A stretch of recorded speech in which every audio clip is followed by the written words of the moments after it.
Welcome back to IGN Live, coming to you from Gamescom in Germany. Now we're getting our first look at Dead Island 2. Bernd and Daniel are here to show it to us. Gentlemen, thank you for coming by the show. Thanks. Thank you for having us. It's been a long time coming. I'm excited to see this. Yes. We'll jump right into it, but maybe start telling us what are the big new features for Dead Island 2? Zombies. Now it's zombies. California. Actually, Daniel can do it in 7 seconds. You want that? Yeah, I want the 7-second version. Game in 7 seconds. 1, 2, 3, go. All right, so California, zombie playground, 8 players, seamless multiplayer, kick-ass zombies, just a lot of fun. Perfect. Works. All right. Thanks for coming by the show. No, yeah, this looks great. Let's take a look here. Where in California are we? Yes, this is set in LA. If you look around, you might even see the Hollywood sign. And you know what? We had to pay for using that. You have to pay. They charge you for that? Yeah. There's a guy who actually owns the Hollywood sign. What? Yeah. And every time somebody uses it in games, yeah, there it is. In games, movies, Wow. whatever, you have to pay for it, and it's not cheap. Yeah, I Deep don't Silver imagine. wasn't amused. They asked us if we could do something like, Zombie Land Hills. Funny, Yeah. But we said, no, we need Hollywood. It needs to be the proper Hollywood sign. So please pay for it. And they did. Why was it so important to set it in the real Los Angeles? It is. But why is that? Why was it important to you? I think one of the aspects is that island games always should be in a place where you want to go, where you want to be, where it's beautiful and fantastic. And so we started thinking about what is the most beautiful, iconic location on this planet. And then we said, California, because for a lot of people, especially in Europe, going to California, that's a dream. Really? It's this land where everybody's beautiful, everybody's rich, everybody's a superstar. Not quite, but that's what we wanted to bring into that island. So we said, hey, it has to be California, and also we wanted something that offers a lot more space. So we have California, no, not California, we have Los Angeles, San Francisco, and a top secret third area that we're not talking about yet. How do you travel between the different areas? With a car, and we have a fast travel option. Gotcha. So it looks like the modified weapons are coming back? Yeah.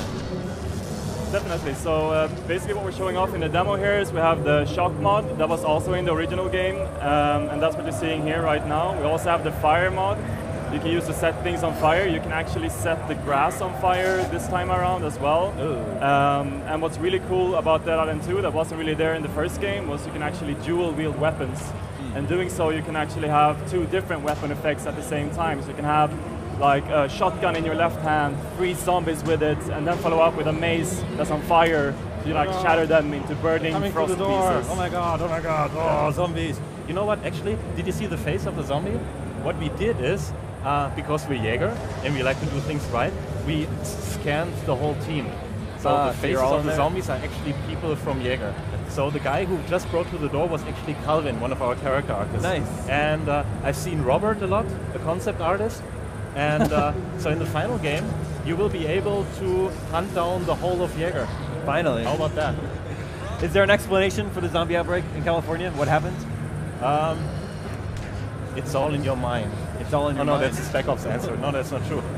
No, there's no explanation. What we want is basically that the zombies are not a surprise. They're kind of an established fact of the world that we live in. Yeah. Because that also ties into the seamless multiplayer we have, which basically means that I keep telling people internally what we're doing is we're actually building the world's smallest MMO. Because our world doesn't end. There's no end game. There's no set beginning, because by the nature of seamless, you can join and leave at any time. So our game actually doesn't have an end. And to channel, that also applies to the story, because narrative requires us to do something super innovative at the same time. Because how do you tell a story when people can leave and join at any time? And so my answer is, to channel Molyneux for a second, is we don't have one story, we have thousands. So see what I did there? It's pretty good. Was it good? Yeah. Nicely done. But you can't. So you can't beat the game? No. It never ends. But you'll keep getting missions. You keep getting missions. Okay. Stuff is going on. There are events in the world that happen over and over again. Like for example, here there's a bar, and the people living there, the other survivors, they ask you to defend it against the zombie hordes. And then after you do that, they say, okay, thanks guys, but now we would like to watch, let's say, a football game, but our generator ran out of gasoline, so could you please go over to the next gas station and get some gas for us so we can watch football? And then they watch football, and that makes lots of noise, which again attracts lots more zombies. So they say, can you repair our defenses, and on and on and on. So we have these events which basically stack onto each other and give you the illusion of basically a never... that was Robert. That was Robert. Of a never-ending world for you to play with. I see. I'm talking the whole time. Ask Daniel something. Sorry. I'm so excited. Oh, yeah, I know. I want to hear about the weapons that we're seeing. About the weapons that we're seeing, so right here you can see a shotgun. Robert. And basically, we have different kinds of scopes on the shotguns as well. What's new in this game is you can actually modify them with effect mods that you couldn't in the first one. But one of the coolest ones we have in the demo is called the Home Strike. And that's basically a special weapon that's a baseball bat with a bowling ball on the end. You can actually use that to like launch zombies up into the air and just watch them fly away, leaving a trail of blood. Nice. That's really fun. Is that your favorite weapon in the game? I would say it's the favorite one of the demo, for sure. Yeah. I have some weapons that I'm not sure if I'm allowed to talk about, but... you can say one. Choose one. All right, I'm going to choose the Fiesta Launcher. So the Fiesta Launcher is a weapon which is basically kind of like a potato gun, but it can shoot random items. So every time you shoot, you don't really know what you're going to get. Sometimes it's just like confetti, but sometimes you get like a trap or a bomb. And it's a lot of fun to see what happens. A teddy bear? Yeah. Pretty useful against zombies, I think. Yeah, well, it's a never-ending surprise. Yeah. Dead Island 2. Ooh, very loud. Thank you. That was for you guys. Yeah, I hope so. Next spring, 2015? What are we looking at Yes. for a release next spring? No specific date yet, though? We don't know yet. Yeah. Quite frankly, we don't know it. It's going to be somewhere around that date. But it's looking good. I mean, like internally, shut up over there. And that's this game I've never heard of. League of Legends. It's something. New. It's a new indie never heard game. of it. Yeah, but I think people so. here like it. Must be a German thing. Yeah, I guess so. So yeah, no, we don't know yet. But it's going to be soon. 8 players. Yes. Just can they all? Do you have to like form a group? You drop in and out. How does the multiplayer work? Well, I mean, it's all seamless. So basically, in the first game when you were playing, you would kind of have to choose, you know, by default you were playing by yourself, and the game would ask you like, oh, hey, someone is nearby, do you want them to join you? But in our game, by default, players are just dropping into your game, kind of like when you're playing Journey. So basically, you're just running around in the world and you're sharing this huge level with 8 other players. I see. That's how everybody looks when we say Journey. They're like, what? Do you? I think if I remember right, in the first game there were several characters to pick from. Is that right? Yeah. How does it work in this one? We have 4. Just 4 characters. Okay. 4, right? Yeah. Yeah, 4. Okay. Maybe All more. new classes.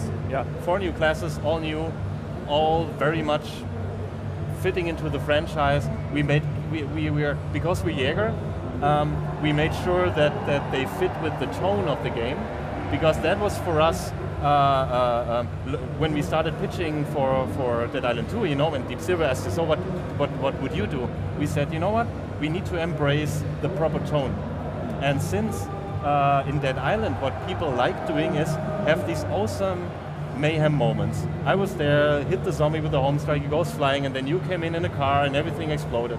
And this is the stuff that people talked about. They didn't talk about story, characters, or the sad NPC they met. That's the thing that people wanted to do. And so we decided everything we do needs to support that. Yeah. Well, the game looks like a lot of fun. Definitely look forward to spring 2015 to play more on Dead Island 2. So cool. Thanks a lot for coming by the show. Thank you. Pleasure. Stay tuned. So much more to come from IGN Live from Gamescom after these messages.